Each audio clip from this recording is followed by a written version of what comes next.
రెండు తెలుగు రాష్ట్రాల్లో కూడా మహాశివరాత్రి వేడుకలు అంగరంగ వైభవంగా జరుగుతున్నాయి. భక్తులు ఉదయం నుంచే కూడా స్వామివారిని దర్శించుకోవడానికి క్యూ కట్టారు.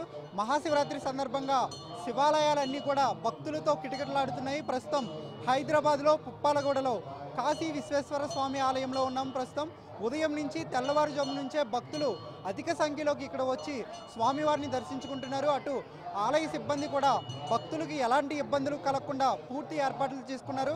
ప్రస్తుతం మనతో పాటు కొంతమంది భక్తులు అయితే ఉన్నారు. వాళ్ళని అడిగి మరిన్ని విషయాలు తెలుసుకునే ప్రయత్నం చేద్దాం. అమ్మ చెప్పండి, ఎక్కడి నుంచి వచ్చారు? మణికొండ నుంచి వచ్చామండి. మణికొండ ఈ ఆలయంకే 4-5 సార్లు వచ్చామండి.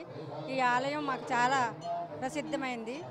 పొద్దునే లేచి ఈ ఆలయానికి దర్శనం చేసుకుంటున్నాం. చాలా ఇష్టమండి ఈ ఆలయం అంటే. మహాశివరాత్రి వేడుకలు ఎలా చేసుకుంటున్నారు? చాలా ఆనందంగా ఉందండి. ఈ శివరాత్రి ఎప్పుడు వస్తుందా అని ఎదురు చూసాము. ఈ శివరాత్రి కోసం మేము జాగరణ చేసి పొద్దుటే లేచి దీపారాధన చేసుకుని గుడికి వచ్చి దేవునికి ఈశ్వరునికి అభిషేకం చేసుకుంటున్నాం. మనతో పాటు మరొక భక్తురాలు కూడా ఉన్నారు. ప్రస్తుతం ఆమెను కూడా అడిగి మరిన్ని విషయాలు తెలుసుకుందాం. అమ్మ చెప్పండి, మీ పేరేంటి, ఎక్కడి నుంచి వచ్చారు? నా పేరు స్వాతి అండి. నేను ఇక్కడే మణికొండలో ఉంటాను. ముందు స్వామికి ఓం నమ శివాయ శివోహం హర శంభో శంకర మహాదేవ్. శివరాత్రి చాలా బాగా జరుపుకుంటారు ఇక్కడ మణికొండలో. ఈ గుళ్ళో ఒక జాతర జరిగినట్టుగానే జరుగుతుంది. గుడి కట్టక ముందు నుంచి కూడా నేను ఇక్కడ వచ్చేదాన్ని. అప్పుడు ఓన్లీ చిన్నగా కొండ మీద ఉండేది. ఇప్పుడు ఈ గుడిని చాలా పెద్దగా చేసి అన్నపూర్ణాదేవిని కూడా పెట్టి మాకు అందరికీ ఒక మంచి గుడిని, అంటే స్వామివారి సన్నిధిని మాకు చాలా బాగా అందించారు. ఇక్కడ శివరాత్రి రోజు చాలా బాగా చేస్తాం మేము. ఉపవాసాలైనా కానీ పూజలని కానీ అభిషేకాలని కానీ చాలా బాగా జరుపుకుంటామండి. అమ్మ దర్శనం ఎలా జరిగింది? ఆ ఆలయంలో అధికారులు ఎలాంటి ఏర్పాట్లు చేశారు?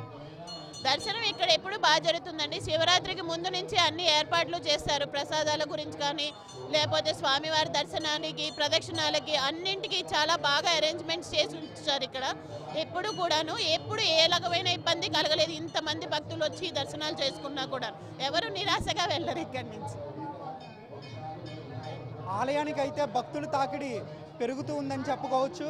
ఆలయ సిబ్బంది కూడా భక్తులకు ఎలాంటి ఇబ్బందులు కలగకుండా పూర్తి ఏర్పాట్లు అయితే చేశారు. సుమారుగా 1,00,000 మంది వరకు భక్తులు అయితే వచ్చి స్వామివారిని దర్శించుకుంటారని అధికారులు అయితే అంచనా వేస్తున్నారు.